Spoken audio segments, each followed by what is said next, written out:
Welcome to the presentation of the 7th chapter of our book, New Principles of Economics. This chapter discusses the foundation of what is commonly known as microeconomics. In conventional microeconomics, one key concept is that all economic activities can be broken down into decisions and choices made by individuals. This is known as the principle of methodological individualism. Should we follow this approach? Absolutely not.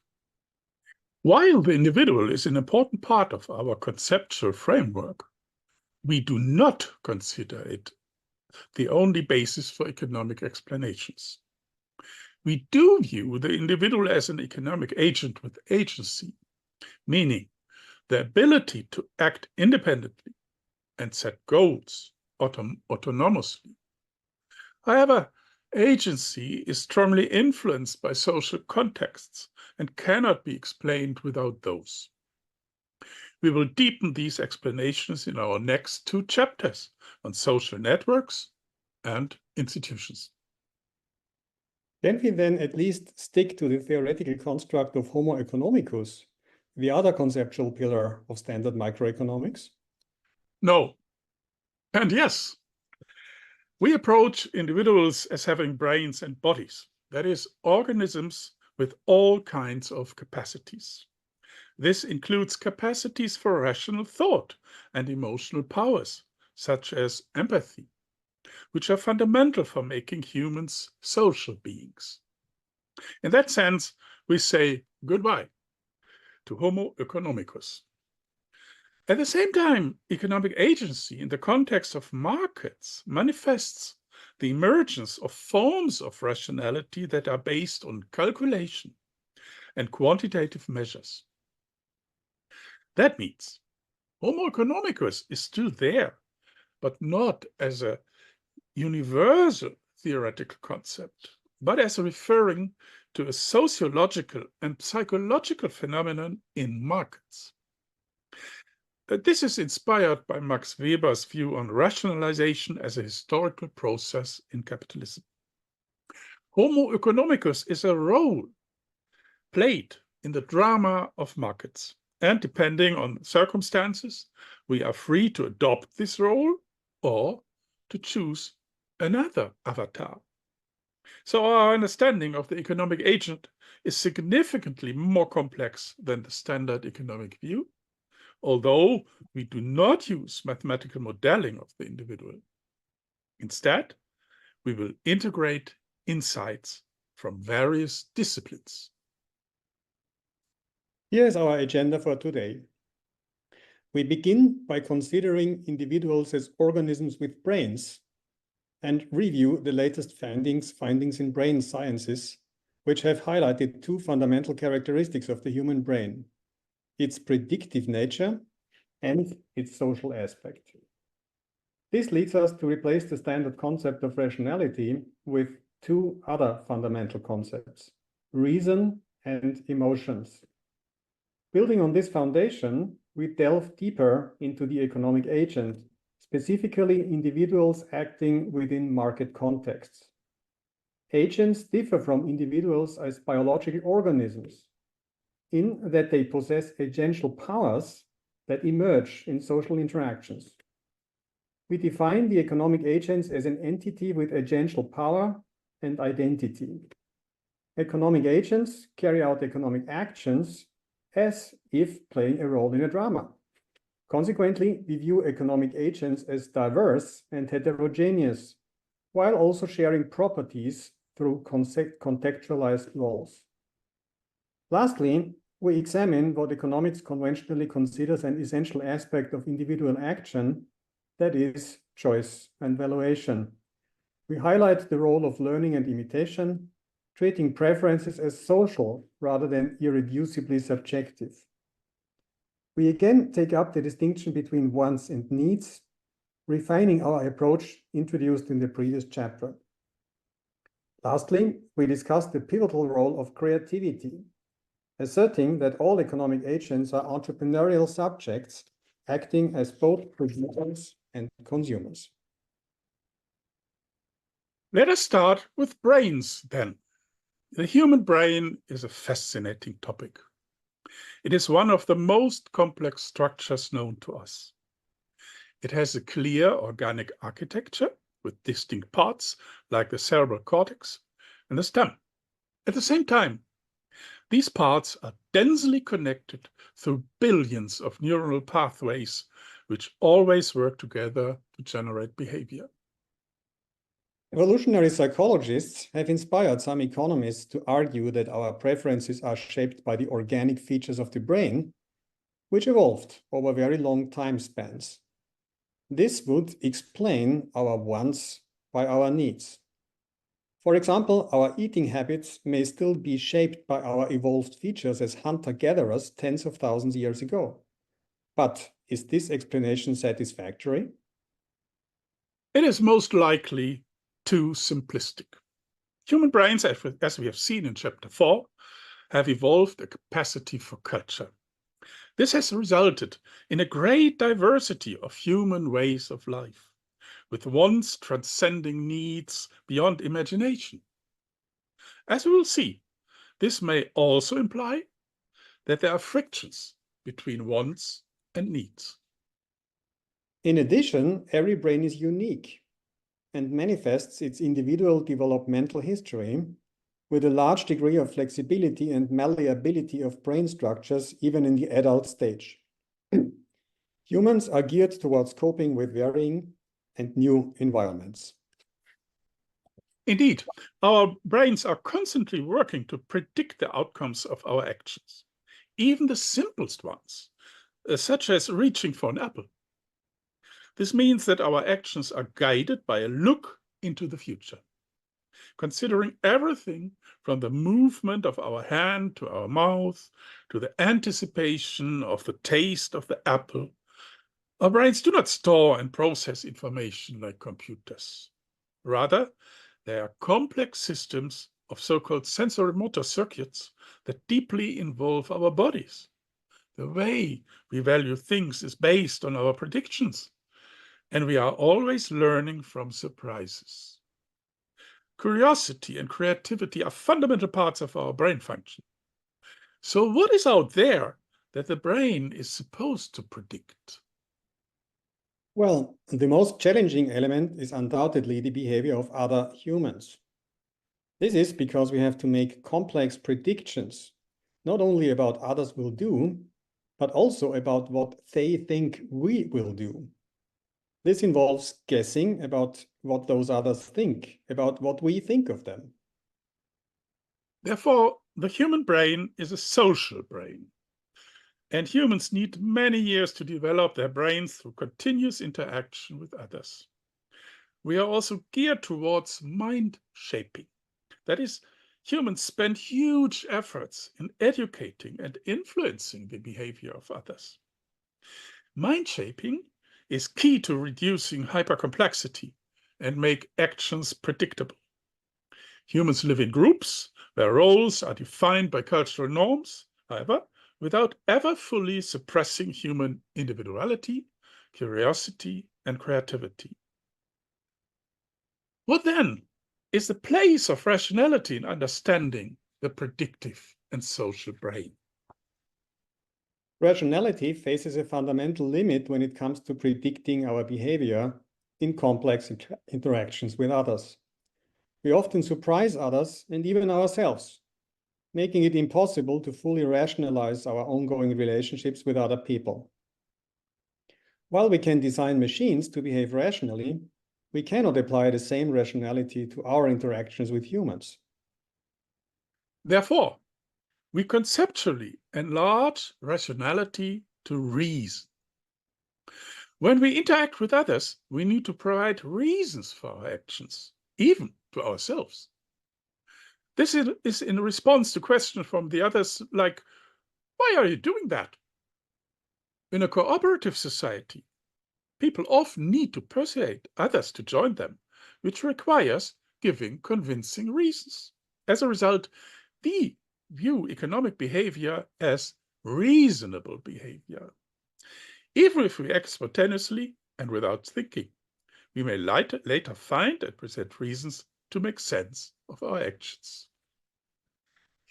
But then we can also say that rationality is a special class of reasons. Thus, we can make new sense of the economic concept of rationality. In markets, where we often interact with people who we do not know, a default view on how we think that they think is to assume that in markets, people adopt rational choice as the best strategy to make gains. We would not assume, say, that they would act altruistically towards us in general. Consequently, adopting a rational stance is also a reasonable choice for us. Therefore, rationality is a performative phenomenon within the market context, but is not a universal human feature, as assumed in the model of Homo economicus. This idea aligns with the opinion of some economists who believe that rationality is not a description of empirical properties of individuals, but rather a statistical phenomenon. This means that people consider it the most probable behavior in markets and adapt their actions accordingly, thereby generating this statistical pattern through their actions. Therefore, Homo economicus is a performative phenomenon. So we learn to be rational by internalizing norms of rationality, as we will also discuss in the chapter on money. However, this doesn't mean that we always act rationally. In fact, outside the market context, rationality can be self-defeating and hence unreasonable. Amartya Sen, a Nobel laureate in economics, refers to these individuals as rational fools. Rationality is often perceived as opposed to emotions. However, brain research has demonstrated that emotions play a crucial role in enabling reasonable action because they embody valuations. Without these valuations, even rational reasoning is left without guidance. And there is a paradox. Only emotions can commit us to what is rational from the viewpoint of a third party. For example, only emotionally driven threats may be credible, even if they seem rationally warranted. Emotions are intricate signals of our inner states, breaking stalemates caused by rational coping with complexity. They build connections between individuals and established shared valuations of situations. The role of emotions has been classically elucidated by Adam Smith in his theory of moral sentiments, which has been mostly sidelined by economists. Following Smith, we regard empathy as a universal capacity of humans to connect emotionally with others. Empathy is a critical capacity in a cooperative species in which actors need to coordinate and anticipate future actions. Hence, humans are not simply egotistic or altruistic, but can reasonably empathize with others, which is crucial to overcoming the dilemmas of cooperation that we have studied in Chapter 5. Let us now turn to the question of agential power, a concept that is often sidelined in standard economics, but that we deem fundamental in understanding economic agency. There are many definitions of social power, but all of them are related to individual autonomy in defining their goals and actions. Can individuals enhance their agential power on their own, just like doing exercises to enhance their capacity of lifting weights? It's obviously not that simple. Agential power is profoundly situational and relative to others in interactions. For instance, we might gain agential power through rational action that accurately predicts rational responses by others. However, under different circumstances, others may gain relative agential power by acting emotionally, such as when they credibly threaten me with dire consequences if I pursue my choices. This is also true in the marketplace, for example, when entrepreneurs aggressively strive to monopolize a business. As we have seen, this performative rational action can also generally make behavior more predictable. Agential power therefore contributes to the reduction of uncertainty in hypercomplex social situations. Another factor that enhances agential power is self-control. It enables an agent to commit to long-term planning and invest in controlling our environment. For example, saving is an instrument to improve our living conditions and achieve greater independence. This is important for making ourselves predictable, which will also enhances our ability to predict the actions of others responding to these created facts. Also, self-control is often a precondition for pursuing wants, such as when learning to consume certain pastimes, for example, learning to skate. The degree of agential power depends on the amount of social and physical resources available to the agent. In the economic context, a significant form of agential power is property. But in what respect is property a social phenomenon? Well, clearly the reliability and predictability of property are not solely under an individual's control, but are shaped by economic institutions. The only situation in which agential power would be truly independent of society is in the Hobbesian case, where an individual can only secure control of resources through their own physical force. Hence, as for agential power in general, property is a social and not just individual phenomenon. More generally, therefore, we can say that agential power encompasses both material structures, such as artifacts, and social structures, like property. Think of owning a car. Technically, we can speak of agential power as being distributed beyond the boundaries of the individual. We will explore social networks and institutions as determinants of agential power in the following 2 chapters.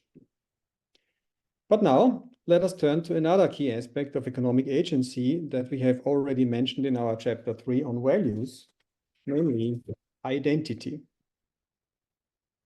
The concept of identity is often overlooked in traditional economics. But it is essential in understanding how we develop into individuals with consistent preferences and predictable behavior, which are mostly just assumed. As our graph shows, 2 fundamental components can be distinguished, namely personal and social identity. Social identity is shaped by our roles in social interactions, mostly via an individual's membership in a specific social group. In that respect, there's a close relationship to the concepts that we have discussed previously. For example, property confers social status, which in turn is an important part of social identity. Rational behavior, as we have seen, can also become an important part of social identity if institutionalized in a certain group. In modern times, individuals can belong to multiple social groups, such as professional circles, religious affiliations, or sports clubs. Social identity is enacted in the present and can change suddenly. For example, if someone is excluded from a group. Clearly, social identity is rooted in personal identity. As we grow from childhood and find our roles in society, we are influenced by various factors such as our parents, schools, and peers, while also maintaining our innate creativity. The resulting stable pattern represents our personal identity, which serves as the connecting thread between our past, present, and future selves. The medium by which we express and shape our personal identity is through narratives. Narratives have recently been highlighted as a critical concept in economics by Nobel laureate Robert Shiller, who even refers to narrative economics. In our view, narratives are a critical connector between identity and economic action. For example, consumers form their choices based on narratives about their personal preferences, and often view their choices as narratives of their own, such as portraying themselves as wegens and providing reasons when communicating with others. Another example is entrepreneurs, who create their visions by outlining narratives about future projects and markets. We can relate the connection between economic action and identity to the concept of performativity that we already introduced in Chapter 2. Indeed, we can say that identity is performed by economic action. For example, in the context of social roles. What does that mean? Well, think of the fact that in many societies, being a parent traditionally involves spending money on buying gifts for children's birthdays. Life cycle events such as weddings or childbirth are occasions for lavish spending on status goods. Thus, acts of consumption have a symbolic function for social identity beyond simply using the item. The same is true for personal identity. Think of a simple action like eating an apple, which can have a symbolic dimension, such as perceiving the apple as healthy food. Thus, we consume things and their images at the same time. The conclusions of our analysis have significant implications for understanding how we make choices. While traditional economics assumes that our preferences are subjective and fixed, we already outlined a more comprehensive view, including the distinction between needs and wants, and the role of personal and social identity. A related key element is imitation, which is a form of social learning. The role of imitation is particularly evident when it comes to our wants compared to our needs. Although we require certain nutrients for survival, our food preferences are heavily influenced by our social environment, such as the culinary habits that we are exposed to while growing up in a particular family. In modern societies, we have a wide range of choices, from Italian pizza to Japanese sushi, often located right next to each other on the same street with restaurants. However, these options are influenced by local culinary cultures, and our peers play a role in shaping our choices. Many consumption goods have no intrinsic functions, such as different styles of music. Feelings, such as joy, can be expressed in hip-hop, classical music, or Spanish flamenco. Again, our predilections are shaped by complex socialization and peer group influence. For example, youth culture may impose certain music preferences, and adopting deviating ones may imply belonging to a different peer group. In understanding economic choice, we have to introduce another fundamental distinction, namely between wanting and liking. Here, wanting determines the choice, whereas liking captures its valuation. Why is this distinction important? The problem is that wanting and liking an object of consumption, in the sense of valuing this consumption in a positive way, can be dissociated. For example, we may want a drink at the party, enjoying the presence of others, but regret the choice later for various reasons: the hangover, the calories consumed, and so on. In fact, there is no simple relationship between wants and evaluation, as in standard economics, where the preferences directly anticipate later satisfaction. Human choices are often more complicated. We often do not really know what we want in terms of correctly predicting our resulting satisfaction. The most striking examples are eating disorders and addiction. Think of bulimia or alcoholism, for instance. There is an important consequence of this dissociation for the analysis of subjective well-being. This analysis has recently also become an object of interest for economists in happiness research, which we already came across in Chapter 2. The basic and empirically confirmed result is that GDP as a measure of material affluence does not exhibit a clear correlation with subjective measures of well-being, as for example obtained in surveys. Here, the outlined anomalies of consumption align with issues of social status and inequality, people tend to be less happy in more unequal societies, and of uncertainty, which also tends to impact negatively on well-being. Our final topic is creativity. Economics tends to narrow down creativity to its specific form of entrepreneurship. However, evolutionary economists have long argued that even this is neglected in standard economics. The Homo economicus is portrayed as a rational machine that calculates optimal solutions. But he does not invent new things or potentially reinvent himself as a person. We hold the opposite view. While not denying individual differences in creativity, our baseline assumption is that all people are creative. For example, the creativity of people living in poverty in how they find ways to enhance their lives is truly remarkable. Creativity encompasses the roles of producers and consumers, a topic that is, for example, debated in the context of the internet and social media. As another example, traditional GDP measures disregard the productivity of widespread creative do-it-yourself activities, even in advanced industrial societies. In factories, the invoking of workers' creativity in solving problems on site can be an important competitive as well as cultural criterion, such as in the classical Japanese model of management. That being said, entrepreneurship remains a critical function in markets where creativity takes many forms and is recognized as a particular role in the economy. However, we shouldn't overlook that innovative producer entrepreneurs must meet equally entrepreneurial consumers that are keen to explore new products created by the entrepreneurs.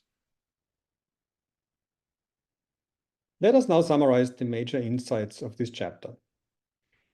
We distinguished between the individual as living organism and the agent having agential powers in social interactions such as markets. The human brain is an open and adaptive evolutionary system that has evolved two major capacities. First, to create the capacity to predict actions and outcomes in complex and uncertain environments, and second, to enable social coordination in human groups. As we have already seen in chapter 4, the brain embodies the capacity for culture, which shapes its cognitive and emotional capabilities.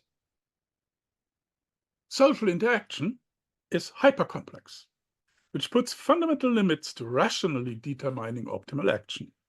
Therefore, the more general alternative to rational behavior is the capability to provide reasons for actions.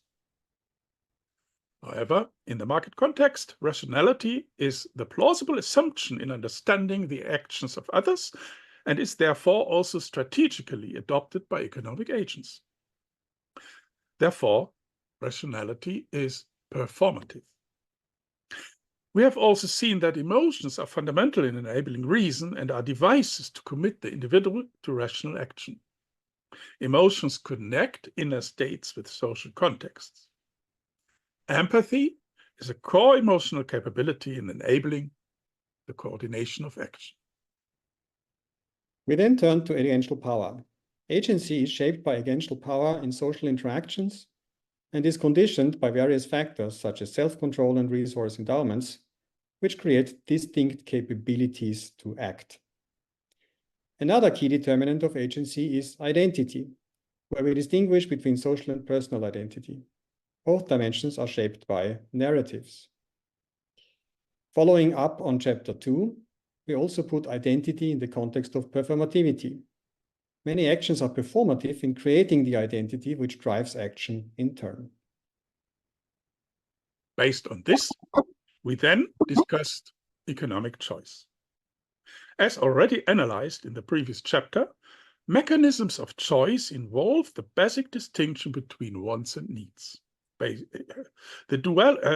on this, dynamic mechanisms of learning to choose can be identified, such as imitation. The duality of wanting and liking is crucial for understanding dysfunctional mechanisms of choice, such as addiction. This also explains why happiness is not directly determined by material prosperity. Creativity is another mechanism of choice which is contextualized on markets as entrepreneurship. Both producers and consumers manifest entrepreneurial behavior. This concludes our exposition of economic agency. In the next chapter, we will turn to social networks as structure into which this agency is embedded. Thank you for your attention. Thank you very much.